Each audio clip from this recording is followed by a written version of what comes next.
This episode is brought to you by Tic Tac. Summer tastes like Tic Tac. Tantalize your taste buds this sunny season with citrus adventure and orange. 2 everyday flavors that bring summer in every. Tic Tac Citrus Adventure is a yummy, vibrant medley of lemon, lime, and mandarin. And Tic Tac Orange is the perfect mix of tangy and sweet. Visit us at Tic Tac USA on social to refresh your summer with Tic Tac. From the kids to Aunt Sue, keep your whole family connected on all their devices with crowd-pleasing gig-speed internet from Xfinity. Now that's simple, easy, awesome. Learn more about gig-speed internet or other popular plans. With Xfinity, you'll enjoy faster downloads and a better streaming experience. Go online, call 1-800-XFINITY, or visit a store today. Restrictions apply. Actual speeds vary and are not guaranteed.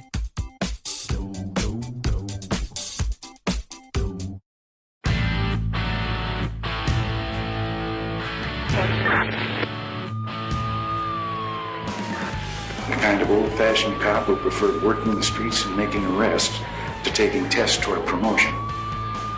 He was the closest thing New York had to a Dirty Harry. This is One Tough Podcast on the OG Podcast Network. Here's your host, Bo Dietl.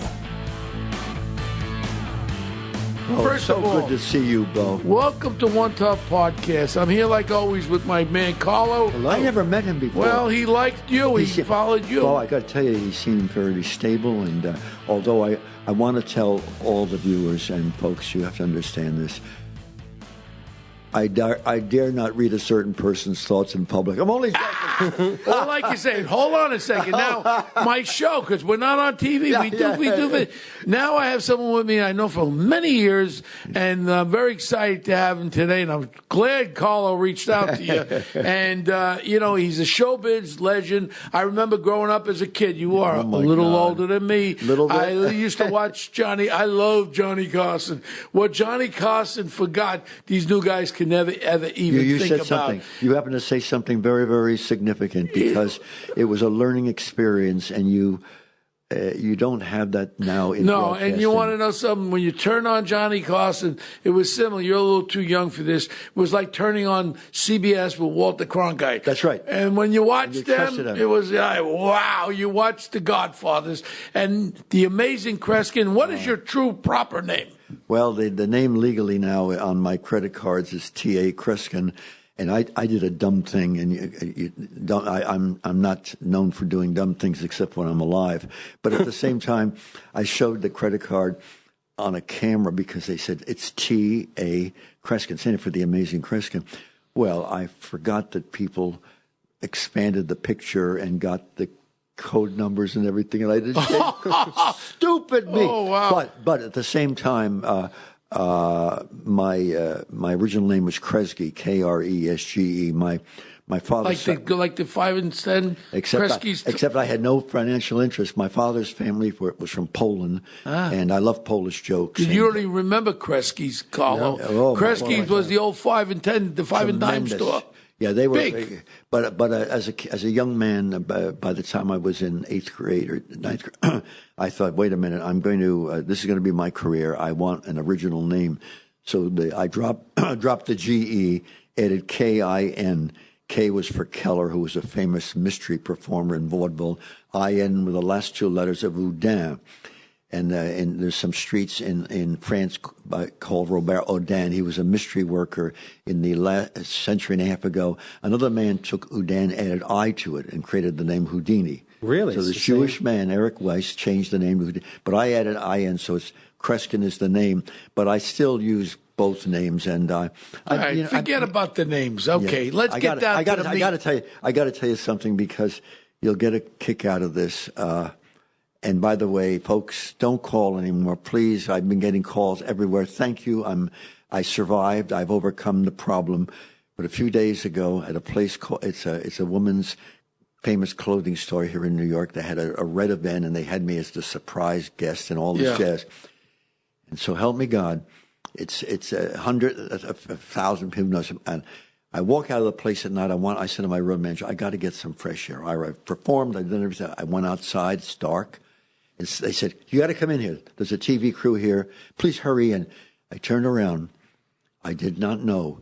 It was a giant door, glass door, that had closed, but when you looked, you're seeing right through it. And I ran and crashed head face into the door, landed on the ground. When they brought the emergency squad and the ambulance. Were you hurt? Yes, but its swelling has gone down. They were afraid the broken glass had my glasses went into my eyes, but it didn't. God! But to talk about some mentalists, all I can say is some mentalists. I didn't know this was going to happen. You would have think I would have known better. Well, that's I'm not going to be here. I heard you trip coming up. Well, yeah. I tripped coming up too, so don't even think it's the Amazing Kreskin. Bo almost fell on his face too. Bo, I got to say something to you because. My brother was in the Marines, and then he was a policeman in New Jersey for 18 years. And I've gotten to know much about police work because I've been involved now in 87 crime cases all over the world. And I'm not one of these psychics who looks into a crystal. I've tried looking into a crystal ball to get severe headaches. But I've been called in I've only been able to help on a third of the cases. I'm going to describe one or two of them. You'll find them interesting. But it has to do with memories. But that's where I want to stop. Because I want to put a foundation. Because a lot of people have heard about you, don't know what you really are. Right. My friend, the Amazing Kreskin, is a mentalist, they call that. Mentalist. Not a psychic. Not a psychic. Not like the woman that I threw at him when I had the Palm Sunday Massacre in Brooklyn. Did you say a Palm Sunday Massacre? Yeah, Palm Sunday Massacre, 10 dead in Brooklyn. And I'll never forget, we had a bunch of leads, and then all of a sudden, we ended up locking the scumbag up that killed the 10, including 8 children. Thank God. And I'll never forget, my lieutenant says, look, the borough wants you to go to interview this psychic woman. So all of a sudden, she's sitting in my office, and then she says, give me some of the papers, some of the DD5s, that's the police reports. And she's feeling it. Get on it. She puts it next to her head. She goes, she's feeling something. I listened to this for about 20 minutes, and I said, do me a favor. Do me a favor. Get the fuck out of here. And I cursed just like that. I went to my lieutenant. I said, I am not meeting with any of these psychopaths anymore. I'm going to find out who killed these 10 people, and I don't need her to help me because she don't know what the hell she's saying. That was my only involvement with psychics. But you're not a psychic. I'm a thought reader in the sense of this. Okay. If people have seen me through the years, if someone in the audience, and my shows are 2 hours to 2.5 hours in length, and as I told you 2.5 years ago, Bo, the airline industry has figured, as of then, I have flown in my career a little over 3.5 million miles. Wow. More than almost any pilot. That they tell me on United when I get on, because I used to sit in the cockpit with the pilot, but they can't because of security anymore. Right. And when I come on, they'll say, Kreskin, the two of us combined haven't flown that many miles. But if in an audience or someone, I got to tell you this quick, Riviera in Vegas. So I said, someone is thinking of these two names, and this elderly man stood up, and I said, how do you know these? Are they friends? He says, Kreskin, they're not friends. They're our pets. We don't live here in Vegas, and they're some other part of the country. And I said, did you say to your wife, I wonder if you can tell me my Army number? I wish we had a camera then, but it was a nightclub. It's a nightclub. He slams his fist down and says, God damn it. He says, we were eating at another restaurant where we're staying. And I said to my wife, I wonder if you can tell me my Army serial number. The bottom line is, I said, just, have you told anybody this? You can ask anybody, any man or woman in the service. They don't tell their friends or their wife or so forth because they never talk about the number. Right. I said, think of each digit one at a time. I gave him his exact Army serial number, and he was in World War II. Wow. But had he not known it, I could not have done it. So you were getting the feeling from him thinking images in his now, mind. Now, wait, here, this is important because, again, you're a great person, great no supernatural but powers. Hold on. No supernatural. No.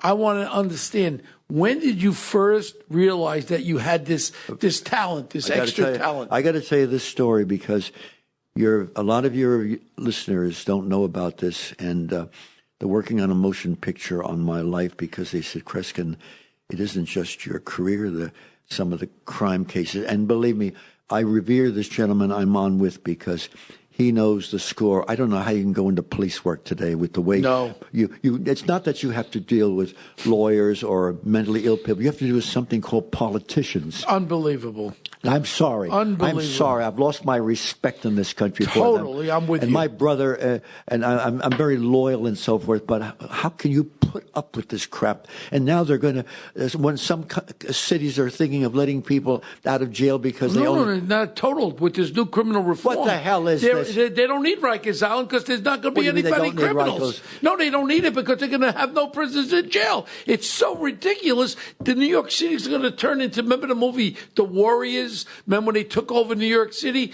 These gangs are going to take over. Cops are turning. They don't want to get involved because they get in trouble. You're on the money. I don't have to be a mentalist to tell you what the future's going to be. Let me tell you about 20 years ago what happened here, and this is after Mayor Giuliani had cleaned up a lot of the city because there were a lot of porno things in place. So anyway, something happened to change maybe 15, 18 years ago, and I'm walking down the street, and I say hello to a lot of the police officers, and the policeman said, Kreskin, when you come into town, don't go down these two streets anymore. Now, this is 15, 18 years ago. I said, what do you mean? He said, they just closed a couple of the mental places here in town, like they have just in New Jersey called, and this street's going to be flooded with them, and it's not going to be safe.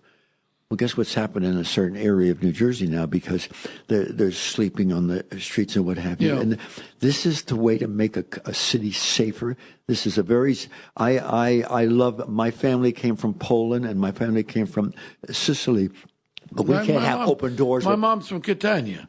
She was born in Catania. My grandmother was a chef for royalty, and if you knew after Mass on Sundays the meals we had because she just cooked. Anyway, things have changed. Let me tell you what happened.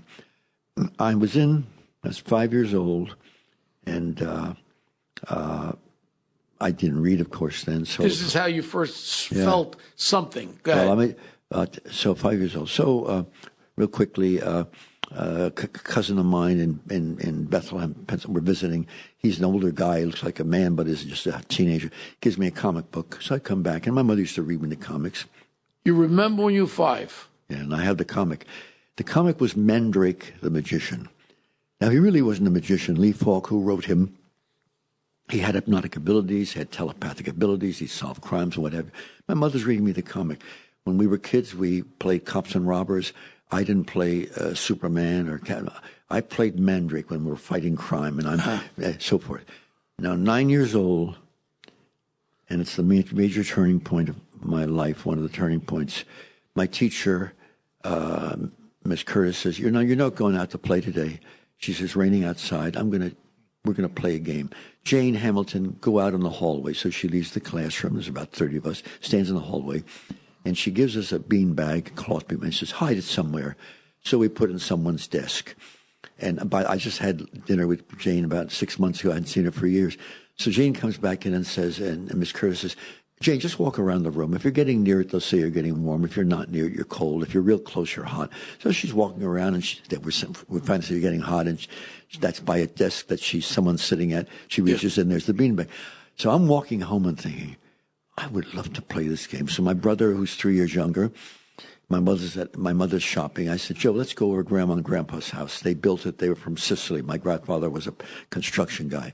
I said, "Here, hide the penny upstairs in Grandma's house. They would rent it downstairs to make ends meet."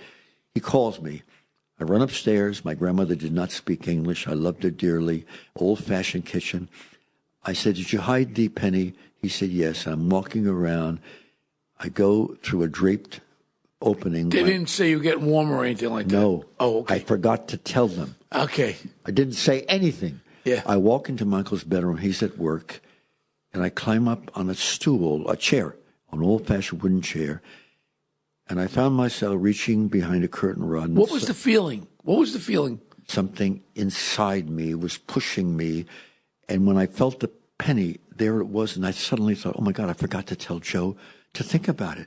It got around what my grandmother being Italian, they must have thought I had the he evil eye. He didn't even think about it. He must have, because my grandmother saw what happened. But they're in the kitchen. Yeah. And I found it, and my grandmother, being from Italy, must have thought I had the evil eye. So it got around the family. Now, let me tell you, in 4th and 6th grade, Miss Curtis set aside on Fridays show and tell. And almost every Friday, I got up to perform with my classmates and said, let me see if I can get your thoughts. One time, it was in when I was in 6th grade, I said, think of a movie you folks have seen. I remember pointing to Gloria Palmer. She was in the back of the class, sitting next to Judy Dunn. I said, Gloria, you're thinking of a movie? She said, yeah, you told us to. I said, you didn't see it just now. She says, no, it was around the holidays, which was months ago. I named It's the movie. a Wonderful Life. I named the movie, and it was the exact movie she was thinking of. Oh. And by the time I was in 7th, 8th grade, I was doing private performances. In 9th grade, a 2.5-hour show in 9th grade for the whole school to raise funds. And I must tell you something, and listen to me, folks, because you touch people in your lives in ways you don't realize. When I finished school, and I was already performing professionally, I found out that Miss Galloway, whom I had in 4th and 6th grade, quietly sent handwritten letters to teachers I had in 7th, 8th, 9th, 10th, 11th, and 12th grade.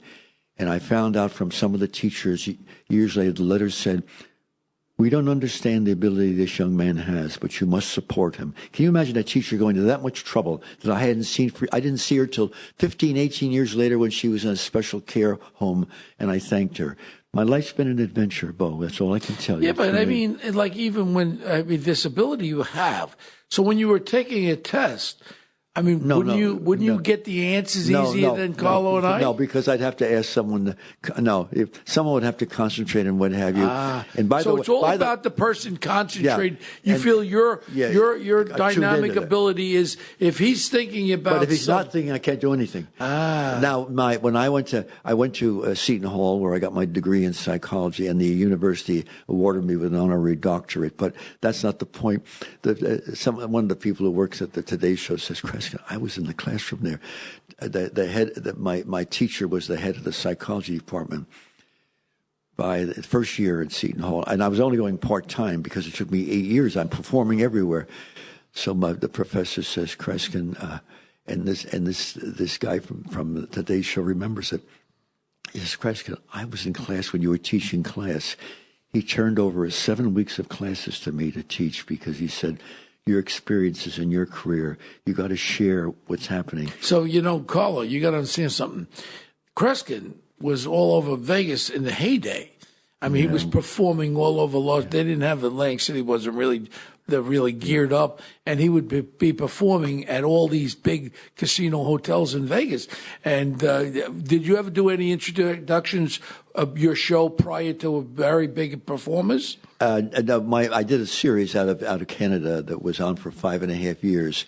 Some years ago, it became the second highest rated program in the country because I went international. It was in Japan and England. 2 seasons. My schedule in doing the TV show was to fly to London from Newark every Thursday and fly home every Tuesday. I wanted to spend some time home with my world, which was the United States. But my life has been an adventure. I've done over 1,000 university shows in this country. Carson, now I'll tell you. How did you meet Johnny? How did that happen? Well, let me tell you. Before Johnny Carson, there was Steve Allen, who was a wonderful. He had taken over the Tonight Show, and I got to know him, and I never appeared on national television. I was appearing in New York in the 60s and so forth. And finally, Steve Allen leaves the Tonight Show, goes to Los Angeles, where he's doing a late night show that all the college students are watching. And I'm a college student, but I'm traveling, and I see him. He had a great sense of humor. So anyway, Johnny Carson has taken over. So Steve Allen hears about me. I'm on New York TV or shows in New Jersey and so forth. He flies me out to L.A., and he says, this young man has a gift.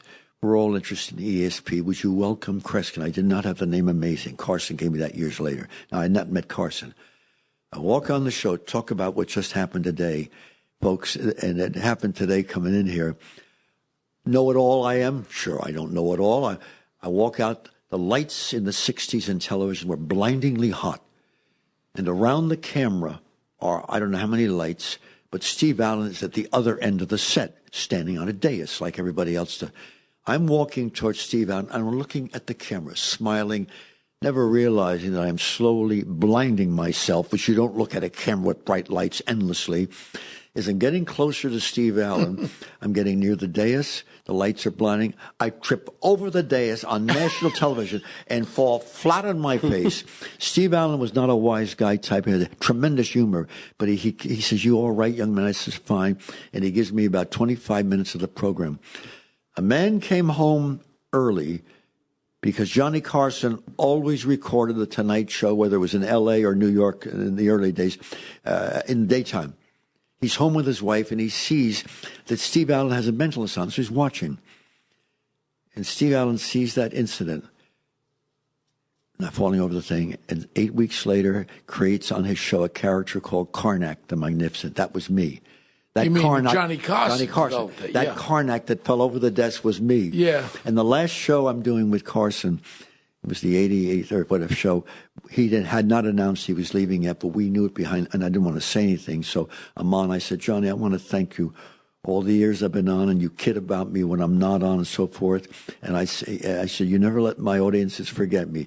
He says, "Oh, the mighty Karnak." And then people started thinking, "Oh, that's what that character was. It just because of my falling over the desk." You don't remember? So that was how he used to, when he put his hat on, he would trip over the desk. And Ed McMahon. And then I could not figure out when I'm going on air flights, because I did 105 shows with Merv Griffin, and the big show I did for years was the Mike Douglas show, and I did 118 shows, more than any guest in history.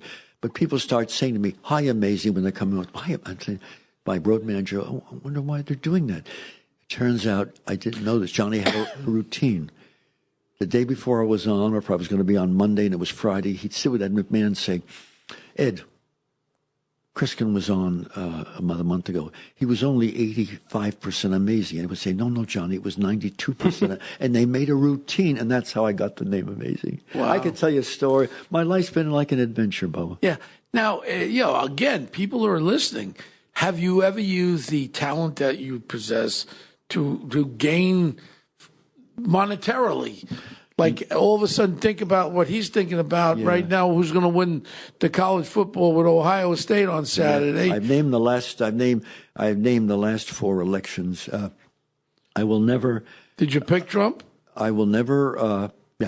I will never announce publicly elections, and I've said, and I've warned people in broadcasting, and you in the industry in Hollywood, and you understand this better than anyone. You start naming things, they're going to say that I'm there to support the person. Yeah, and that's not what I'm doing. I work with my audiences are my equipment. I've sometimes next week I'm booked for a private affair for 6 people. Man's 80 years old. He's been a fan of mine. But my audience is Minnesota State Fair was like 10,000. Oregon was like 100,000. And then Carnegie Hall was 4 balconies. And and I'm tuning in on the thoughts of the audience. So when it came to the last election, I didn't want to become involved. And I'll tell you why. Because you go on the internet, you see pictures of me. I performed at Trump's home this is before the election, before he was running for anything. And still Hillary Clinton, performed in Washington a lot. And I said, it's going to be a messy election. Then it got, true story, a day before the election, I thought, oh, hell. Everybody's saying who's going to win. It's Hillary Clinton. Let me just make a record of this. So a guy in New York has me, he puts it in his window. He has a clothing store for women. And he says, I'm going to have a guard there. He put a safe there. He gave me the safe. I wrote out what I said, put in the safe. So what? Who gives a damn? The day before. Day after the election, the TV people picked me up, and they said, Kreskin, we're doing a nighttime show. I said, what, here on CBS? No, it's going to go on the internet. I said, what are you trying? He says, don't you know about Fox? I said, what the hell are you talking about? People the past 2 days are opening the window say, I saw you on Fox. I said, I haven't been on Fox for a month. I do a lot of news. He says, you don't know what they found? Go on my webpage, folks. You can see it at amazingkreskin.com.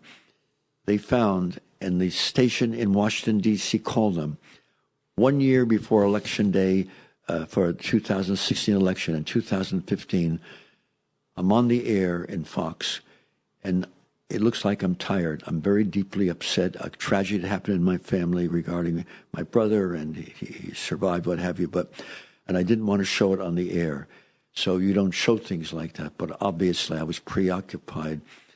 And I'm sitting on the air with them, and we're talking about, I'm appearing at this nightclub. This is what I'm doing in the show. And one of the gals said, "Oh, Kreskin, the election day is 1 year from today. Who's going to win?" I said, "No, I don't want to talk about it. I've performed in this place so many times. It's going to be a noisy." I literally said Trump without saying Trump. And psychologists say I was probably so preoccupied that against my better judgment, so I literally said he was going to win without saying his name. And they had 1 year earlier, I knew. You actually said Trump. Well, I didn't say Trump. I said, no, he's going to be very noisy. It's going to be one of those noisiest things. I performed in his place. Everybody knew it was. And people called me and said, "You never announced ahead of time. Why did you say Trump?" I swear to you, when they showed it to me the day after Election Day, 2016, I have no memory of ever saying it. I swear to God, I have no reason to play. But words came out Trump? It came out that he was going to win. Wow. I don't make, but I. And that was when he didn't. I predicted the last four. I've been. By the way, what's the web the sports event that takes place internationally every year? Super Bowl. I predicted I've been mentioned in the last 6 Super Bowls. Wow. The sportscaster says, "Well, we're here sitting in such a, I'm not Kreskin. I can't tell you."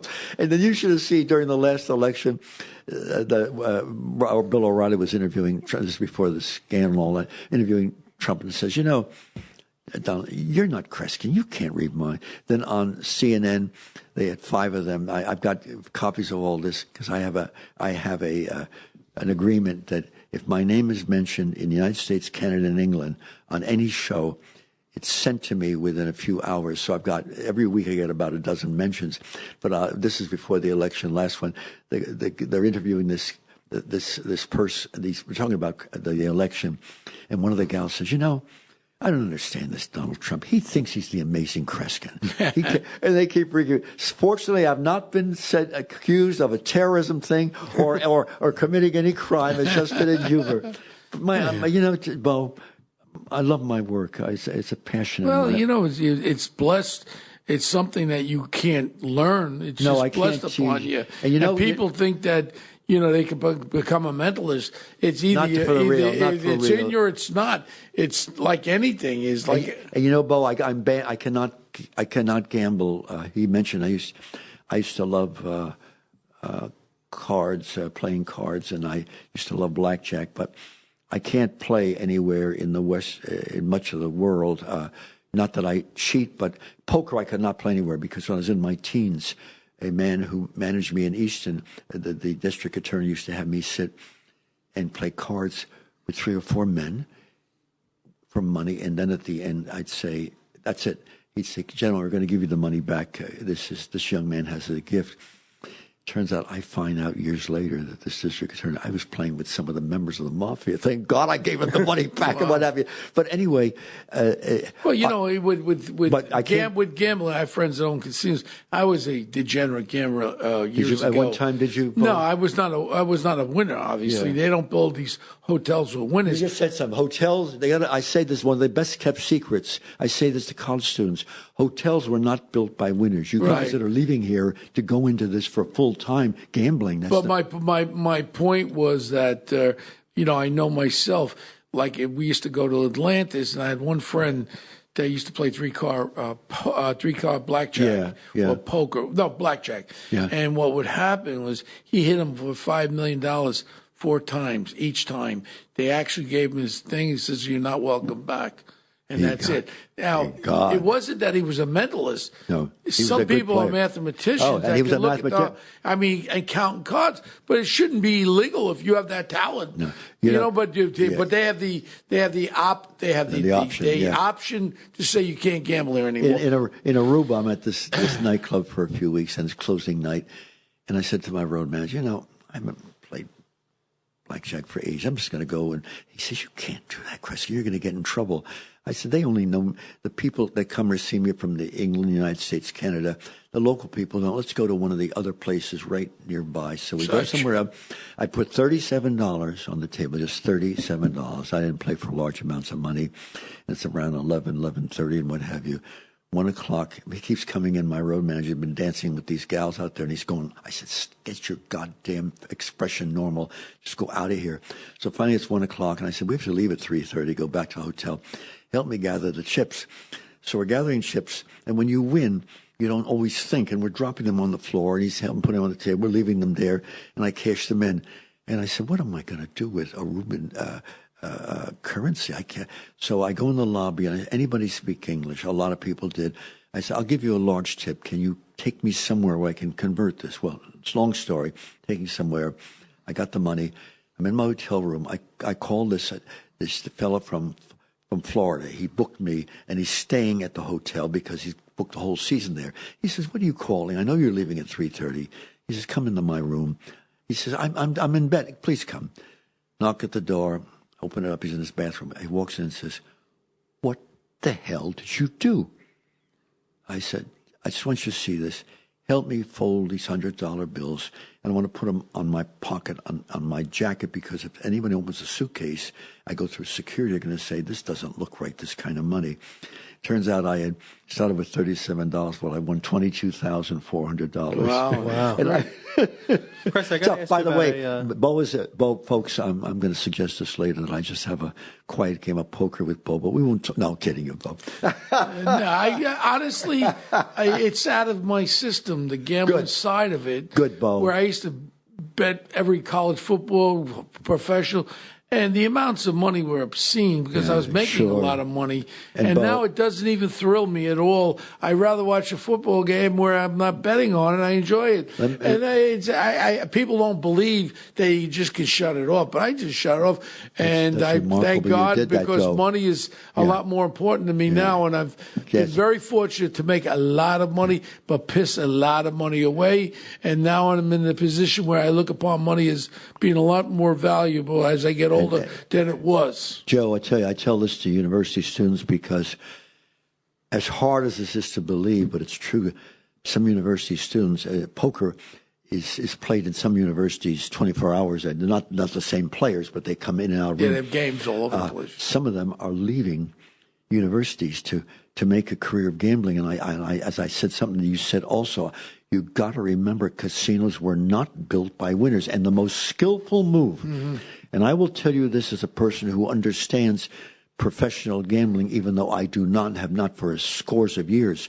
One of the most skillful moves, if you are a successful professional, is to when to get your ass off the chair and leave. And most compulsive gamblers will never. You don't know what to say. I was some years ago playing in Atlantic City, and the whole idea of how you get rated on your rooms, free shit, is the fact of playtime. Because they know if you play long enough, they're going to get you. So if you go there and you take a hit, you hit them for 50 grand or something, and you only play for a half an hour, you're not going to get any rooms, you're not getting anything. They say, well, you didn't have enough playtime. Because playtime means win time for them. Very simple equation. Yeah. I tell you, I was sitting at this table, and there were a couple of young guys playing.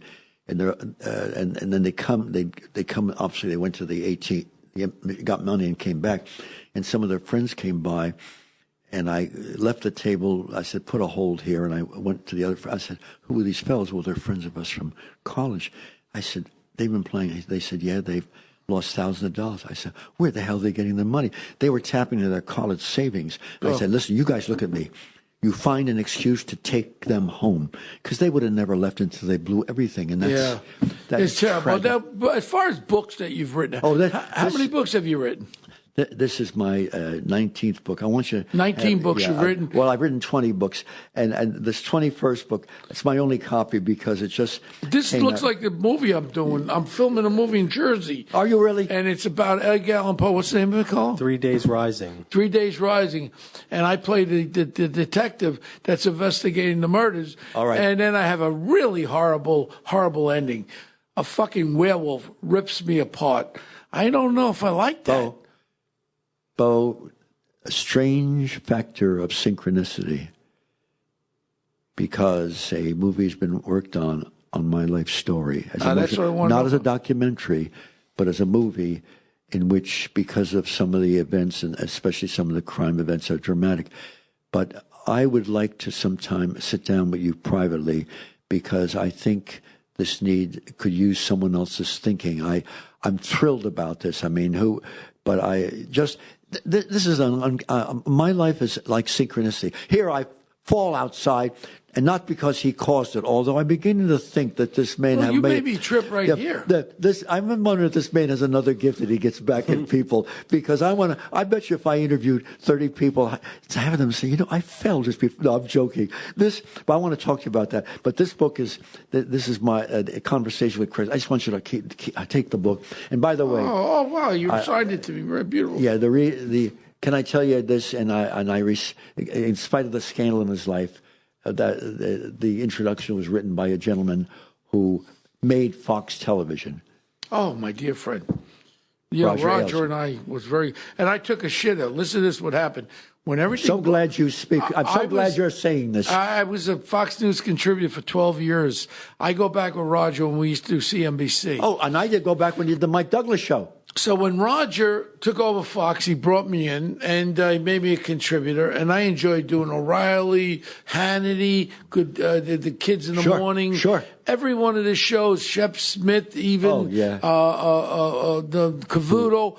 I enjoyed doing them. So whenever there was a terrorist attack or a crime story. I remember you being on. And I'd be on all the time. I remember you. So now, fast forward, I decided to run for mayor because I hated this de Blasio so much. Oh. And then all of a sudden he puts his lawyers, they knock me off the line. I don't have any line. I tried to be a Democrat. I was a lifelong Republican. They knocked me out of all the rooms. That's a whole other story. So when I'm running, all of a sudden, they're very dirty. They look for things.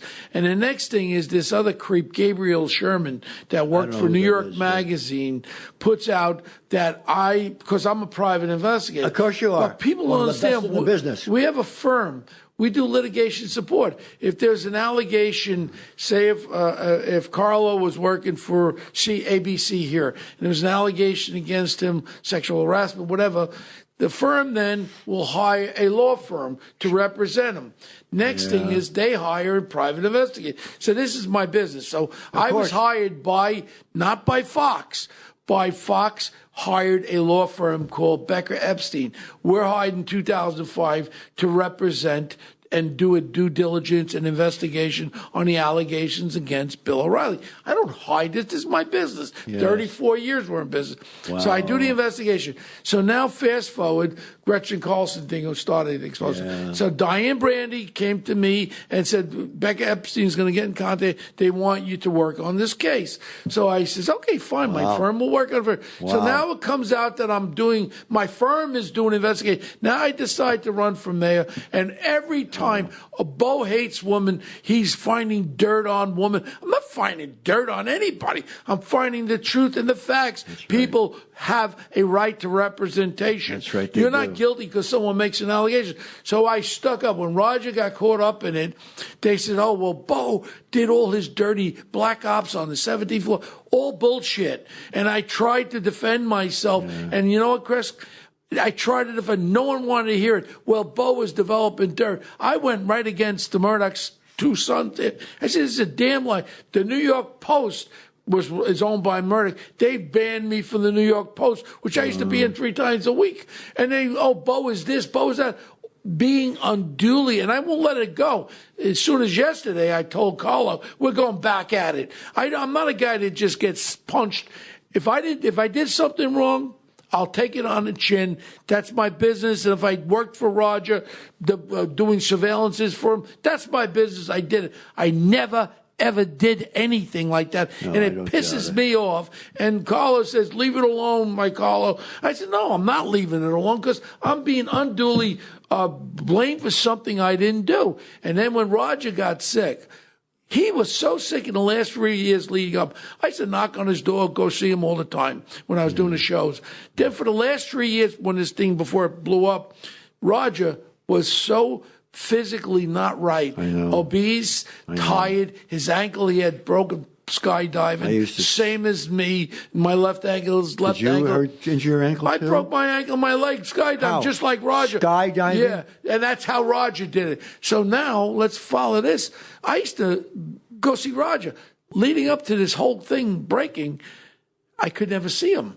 And when I would see him, he couldn't even walk. So the sexually harassment allegation, you know what Roger used to do? He'd see a good-looking chick. It's like an older guy, wow, you got great legs, thinking about where he used to be in his life. And if he was guilty of anything, he was guilty of complimenting women and dreaming probably when he was younger.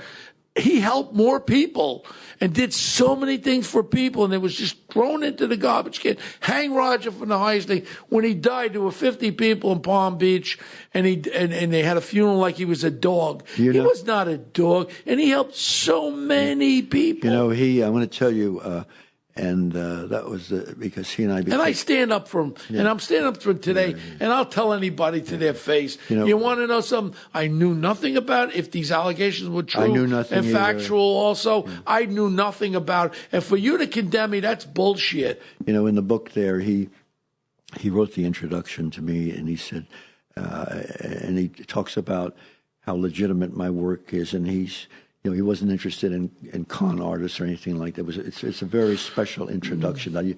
But I'll tell you, most of the people you see on Fox today, they all say that he had the wisdom to see what their talent was and they would be good as broadcasters. Right, and he brought them all up. And some were liberals, and he still one man that just said it on the air recently on one of the late night shows where a person started to say something derogatory about Roger, and the guy says, I want you to know about this man. He not only made Fox, but he put me, I can't think of the guy's name because I don't see it early in the daytime. He put me on the air even though I was liberal, but he saw my ability to communicate. And I want to tell you something he did for me, and I say this openly. I'm on the Mike Douglas show. This is after he had finished working for 3 presidents. Yeah. 3 presidents. And I'm doing the Mike Douglas show, and he's producing it and what have you. He told me a story, the guy who's very ill now that worked on the Douglas show. He finished college, Roger did, and this is at the guy's funeral, and Roger said, you can tell the story, Kreskin, whenever you want. So Roger said... Did you go to his funeral? Not to Roger. The reason I didn't go to Roger's funeral... I never knew about it. I was never notified. But when his wife called me and his son called me that same day, 2 hours before... I was in Florida, which I could easily gone to the funeral, attending my brother's funeral. Oh, I'm sorry. So his wife said to me, Kreskin, you can't come. And it was so, but anyway. I would have been there if I knew about it. Yeah. I never knew. Beth apologized to me after. Bo, I didn't call you. I'm so sorry. They had so many things. Yeah, but we're cutting right to the point of the relationship with Roger Ailes. I mean, they have these shows, this friggin' creep lying bastard, Gabriel Sherman, lying bastard, puts in his movies and all that. Oh, Bo attended these meetings at Roger's house, black operation. Look at me. You're a man that reads people and listen. And I'm thinking right now, I never went to his house. I never went to any block up. And to be accused of that, you know what? If I did it, they could kiss my ass, but I never did it. And these Murdoch sons don't have the courtesy, or the people running Fox don't have the courtesy to listen to the truth. All they want to do is they want to just perceive, because I'm a private investigator, right away, because you're a private investigator, slime. No, it's not slime. It's finding the damn truth, and that's what I do. And I don't care if you're innocent or guilty, we find the truth. Yeah, it's a whole. Our world has changed considerably today, and that. By the way, turn over the card. Look what the guy did with it. Is that anything clever?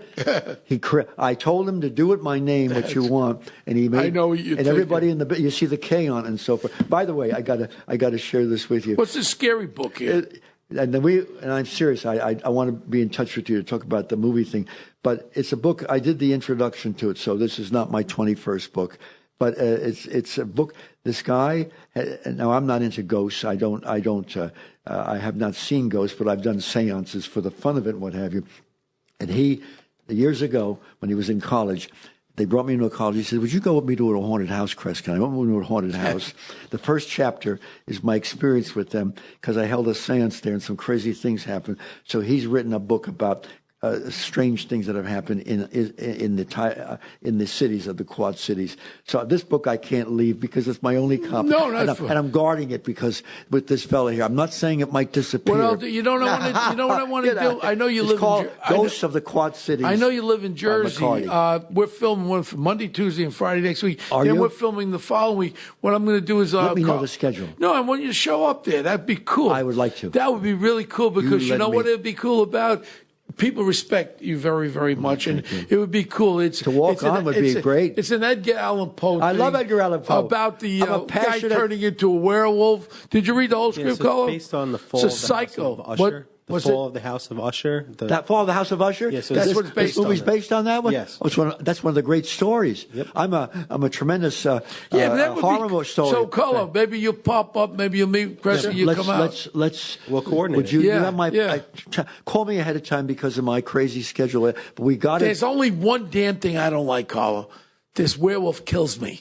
I don't like to be killed by anybody. So they tell me, Bo, wardrobe. I said, I got so many suits. Well, you got an old suit. So I had a suit that some tailor made me. I never liked. It was in my trunk, rolled up. So I brought it to the cleaners because they said it's going to be destroyed. So we're ready because they can get all the blood they want on it. I just can't believe they're going to kill me, Carlo. What do you play? Of course, I play a detective. You play yourself? No, I don't play myself, but I play a detective. I was a New York City homicide detective. I played detective. Wolf, the big movie I'm in is called The Irishman. The Irishman. I have a major role. Is a new movie coming out? Oh, yeah. It's with Pacino, De Niro, major role. But what we'll do with that, let's just By the way, I got to say real quick, Tom Hanks did a movie 8-9 years ago called The Great Buck Howard. And everybody's calling me because you can now get it on Netflix and so forth. And you can watch it with your kids because John Malkovich plays me in the movie. Wow! And I got to say real quick. So and Tom Hanks is one of the nicest. You can't say this about everybody in the business. No. He's one of the nicest persons around. I hear that from everybody. So opening on Broadway when the movie opened, Hanks is there and we're going down the carpet and Hanks hugs me at the end and says, Kreskin, thank you for letting my son play your road manager in the story. So anyway. Are you a friar? No, I'm not, but I've done things. How come you asked me? I just did a special event. Because it was in my mind. I was thinking of that right now. I want to tell you something. Reading his thoughts would be a major miracle. But anyway, I liked it. But anyway, let me tell you the story. So Hank says, Chris, let me tell you the good and the bad part about making the movie. I thought I smiled, but I thought that's not like Hank. So what do you mean, Tom? He says, well, the good part is that Malkovich watched days and days of videos of yours from all the television shows, your own series, your mannerisms, and so forth. I said, yeah, he has everything, but around me he wouldn't. He said he was probably self-conscious around you. He was afraid that he wasn't doing justice. He said, let me tell you the bad part. I said, what? He says, so help me God, Kreskin.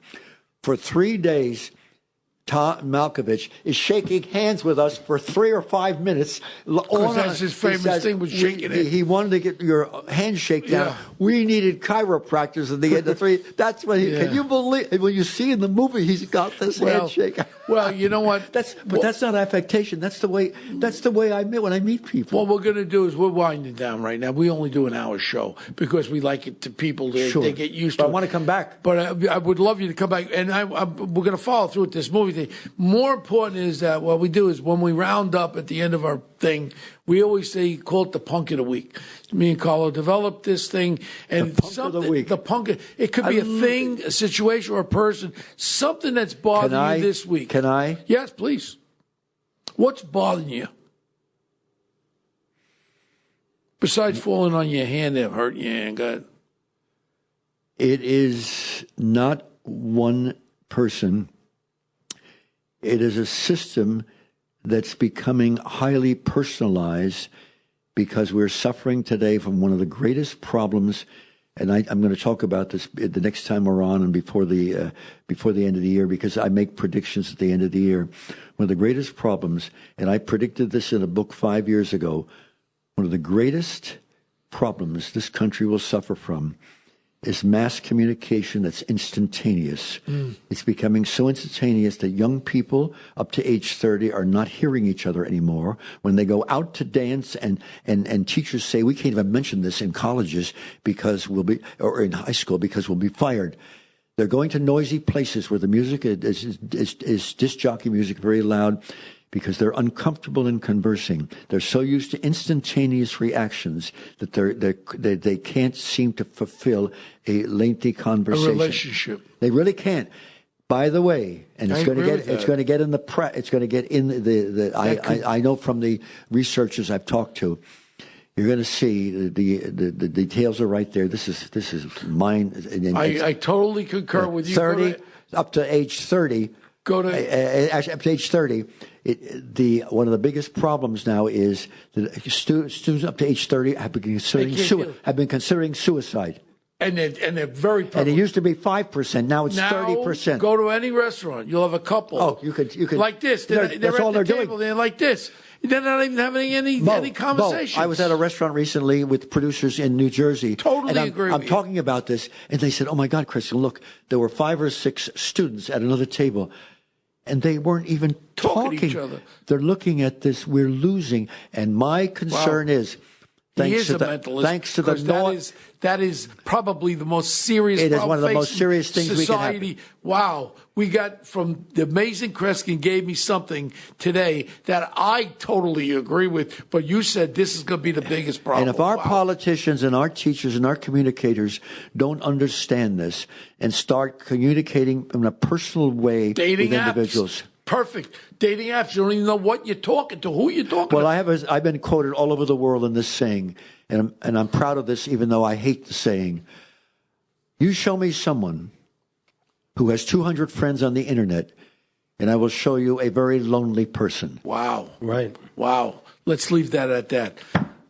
Right. Well, Carlo, what's your thing that's bothering you today? Well, I was going to say the woman that jumped into the lion cage at the Bronx Zoo, they finally caught her. Can you believe that? I think that's Carlo, crazy. That's all we got to think about. Come on, Carlo.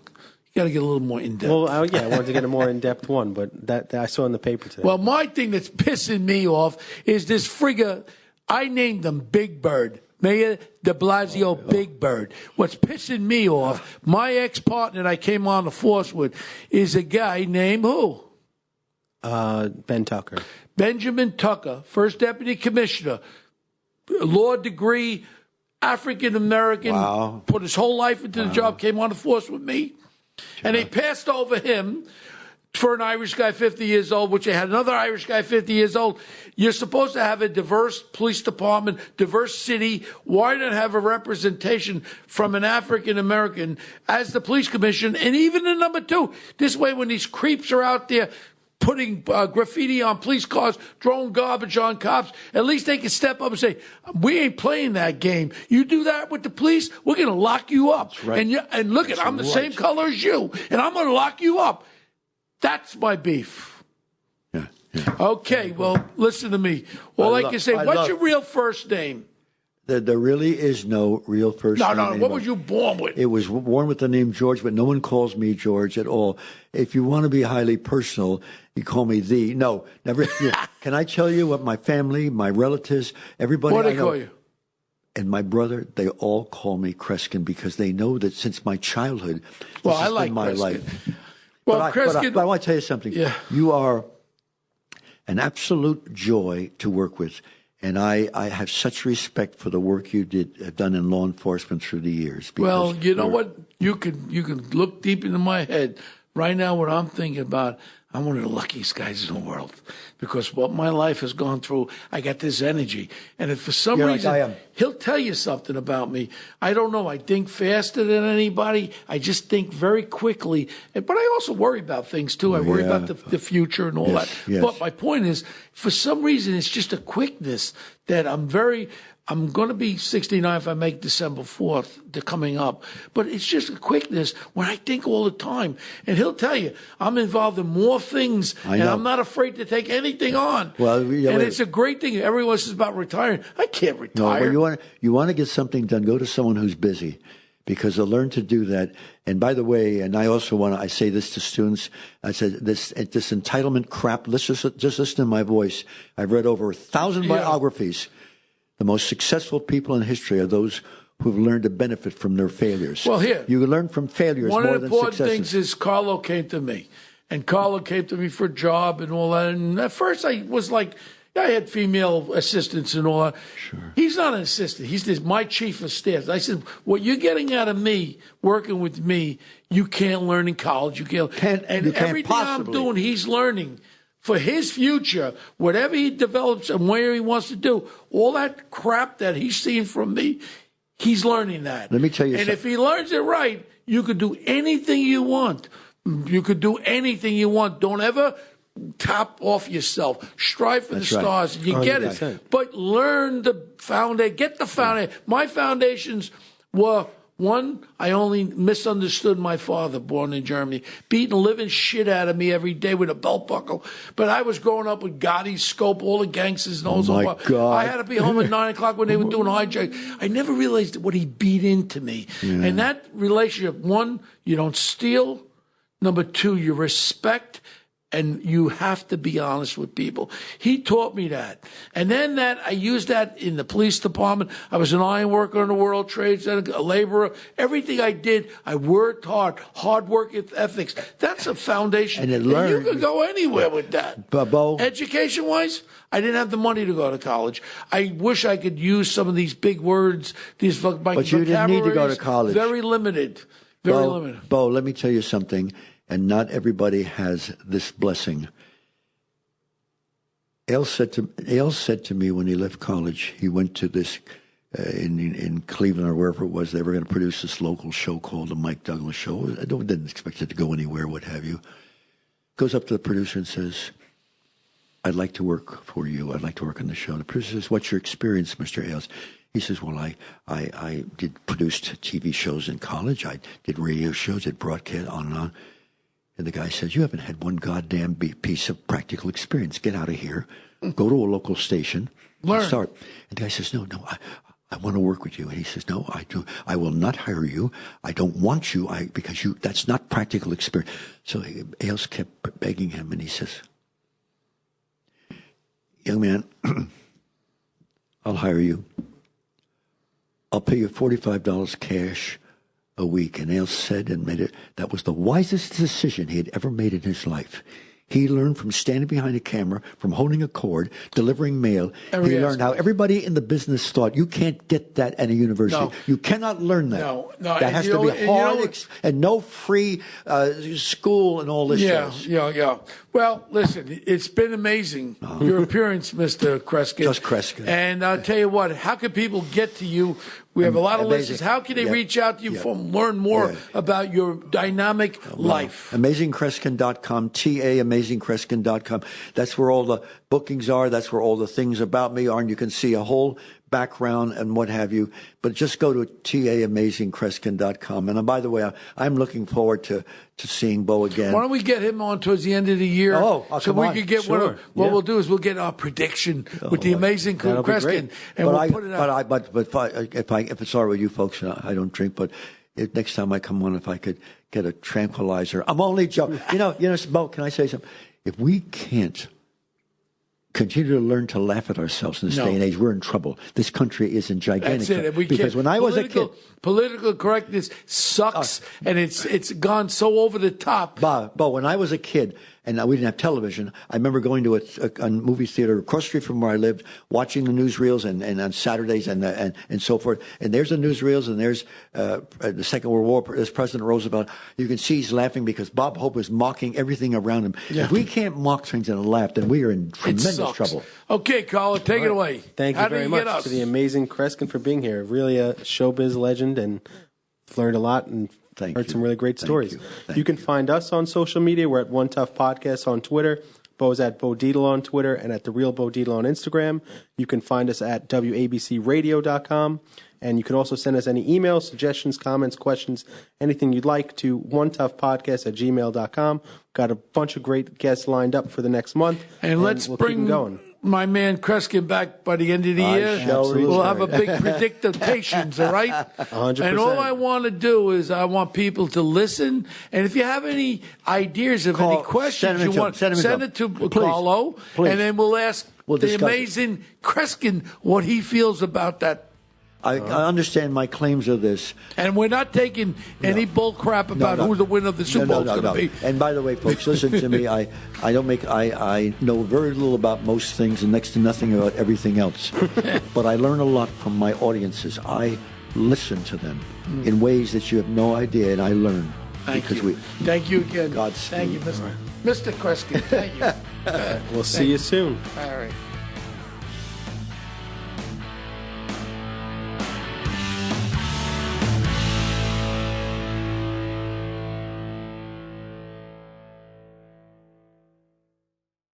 Hello, folks. Larry Kudlow here. Pay attention, because China is leading the largest anti-American alliance since World War II. One that's already dumped U.S. bonds, grabbed 43 million acres of our farmland, and is plotting to dethrone the dollar. That's why IRA and 401k savers are protecting their savings with gold. Please go to freegoldguide.com/Kudlow or just call 800-621-3908 for your free gold guide on how to protect your wealth with gold 100% tax-free.